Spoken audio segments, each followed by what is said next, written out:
Apa hukum keluar 3 hari bersama jamaah tabligh? Keluar 3 hari jamaah tabligh, apa hukumnya? Di India, jamaah tabligh itu dari India. Namanya Maulana Ilyas dan Maulana Zakaria Kandahlawi. Di India nggak bisa tabligh akbar begini. Di India nggak bisa tabligh akbar begini. Kalau tabligh akbar begini, datang Amitabh Bachchan, Sanjay Dutt, Hema Malini, Rani Mukherjee. Hafal juga Pak Ustaz. Nggak bisa. Maka ijtihad Maulana Ilyas Zakaria Kandahlawi, mereka datang dari rumah ke rumah. Dakwahnya dari pintu ke pintu, door to door. Assalamualaikum. Waalaikumsalam. Kya hal hai? Tike kuch kota hai. Kya hal hai artinya apa kabar? Tike artinya kabar baik. Kuch kota hai judul film. Saya pun nggak tahu apa itu. Acha. Saya paling bingung ngomong sama orang India. Antara iya dengan tidak, goyang kepalanya sama. Saya tanya, kaya Diki, saya tinggal di hotel kamar berapa? Aja, kata. Lantai 3 apa 4? Aja, kata.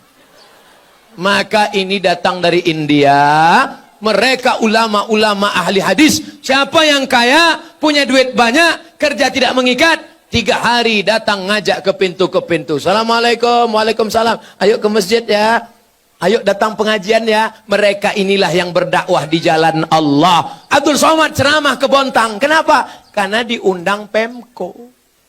Abdul Somad ceramah ke Bontang. Kenapa? Karena diundang Bada LNG atau LNG Bada. Tapi mereka yang datang rumah ke rumah, ada yang undang mereka? Tidak ada. Ada proposal untuk mereka? Tidak ada. Mereka datang lillahi ta'ala. Ini jamaah tabligh aliran sesat Pak Ustaz. Kenapa sesat? Karena mereka berjenggot, Nabi Muhammad berjenggot. Karena mereka bersorban, Nabi Muhammad bersorban. Karena mereka pakai jubah, Nabi Muhammad pakai jubah. Kenapa Ustaz nggak pakai jubah? Ini orang ramai narik-narik. Kalau sempat saya pakai jubah, tanggal jubahnya. Maka saya pakai celana biar supaya cepat lari, nanti selesai ceramah langsung masuk mobil pulang.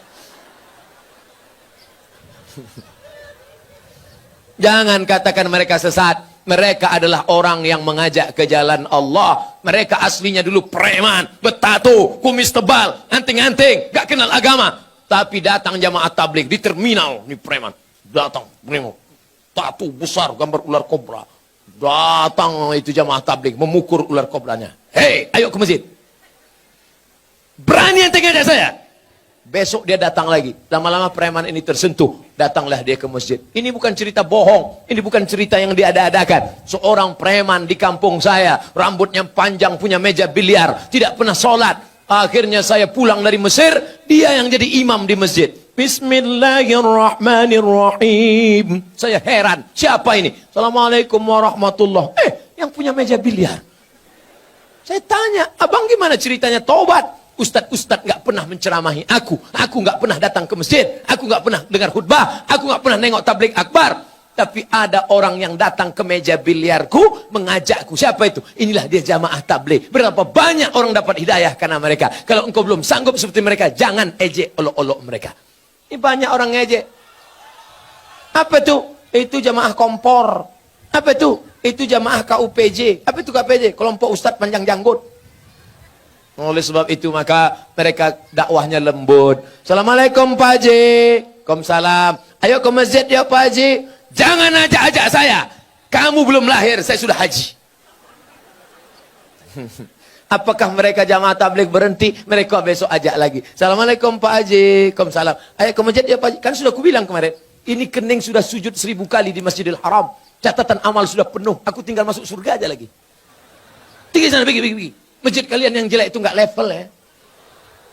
Hari ketiga mereka datang lagi. Assalamualaikum Pak Haji. Apa? Mau ngajak lagi? Mau ngasih tahu Pak Haji. Nanti kalau Pak Haji mati kami biarkan ya.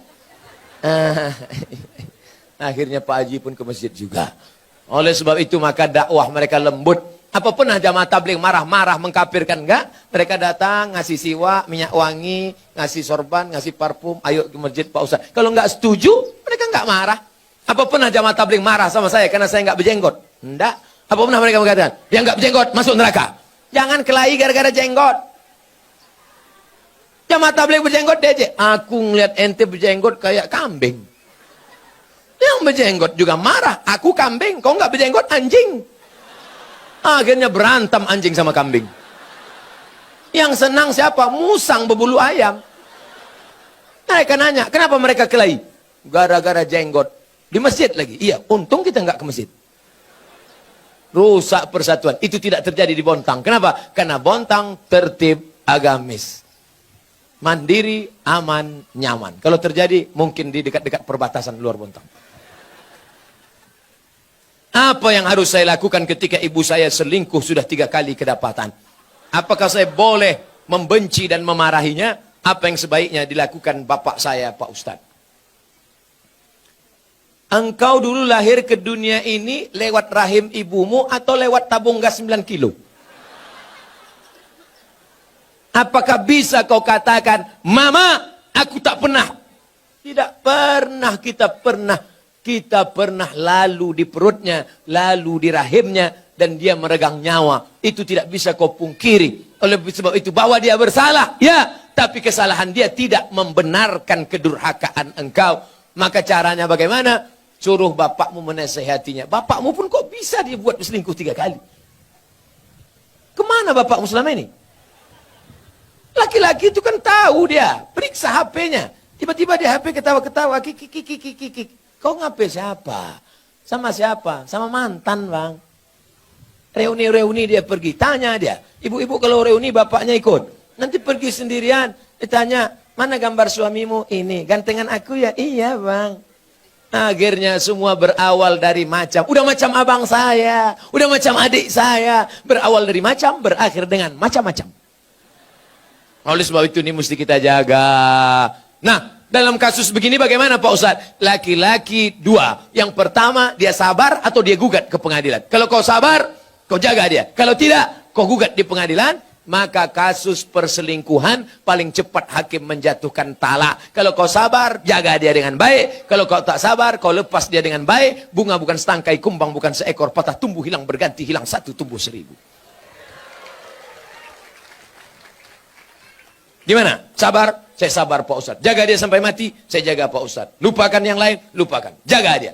Tapi jangan mulutmu berkata sabar, hatimu berkata yang lain. Gimana aku bisa menerima dia? Dia sudah diobok-obok 3 orang. Ustadz, seorang akhwat, ada ingin saya tanyakan. Ada orang melamar saya, tapi saya sedang menyukai orang lain. Bagaimana ya Pak Ustadz? Ini mancing-mancing aja. Ada laki-laki melamar engkau, tapi hatimu sedang suka dengan orang lain. Maka kau tengok dulu mana di antara 2 laki-laki ini yang bisa menyelamatkan engkau dunia akhirat. Kalau tiba-tiba yang ini datang, ini jantan dia, perkasa dia, dipinangnya kau dengan baik. Ini cuma berani bawa engkau makan mie ayam, bakso, bonceng sana, bonceng sini, pegang tangan, ujung jempol kaki. Maka kau campakkan ini, Fir'aun, ini tak ada gunanya nih. Ini yang Musa yang baik ini. Laki-laki yang baik bukan yang berani membawa engkau di belakang orang tuamu. Laki-laki yang baik adalah yang bertanggung jawab datang. Laki-laki yang perkasa bukan yang datang dengan mobil besar, motor megah yang mewah. Laki-laki yang perkasa adalah laki-laki yang berani berkata, kupinang kau dengan bismillah.